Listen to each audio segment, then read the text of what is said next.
шумо медонед ки ман як статистика фаҳмид 0.3% дар дунё одамои хушбахтанд. Ин хушбахтӣ ӯ нестай ки ту яке хушбахт таваллуд шудӣ. Ин одамое ки шона сохтагианд, сахти бад сохтагианд. Мисол Оскар гуфт ки ман дар категорияи 0.3% одамои дунё медонам ки сохта ман хушбахт кардам. Ки мехоҳад 1% бойтарин ва хушбахттарин одамои дунёда дохил шавад.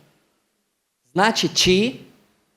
Значит фикру ақидаро мо бояд ягҷо бигирем. Ай ҳамун 1%. И ман ҳозир чӣ кор кардастам? Ман ҳамун 1% ва 0.3%-ро кофтаистам ва пули калон дода чӣ кор кардастам?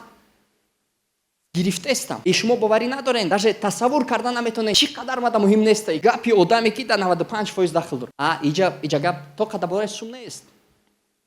Ман медонам одамое ки бой нест, не ки муомила ба зану фарзандош дар 1%. Одаме ҳастае ки дар партнёрӣ 1%.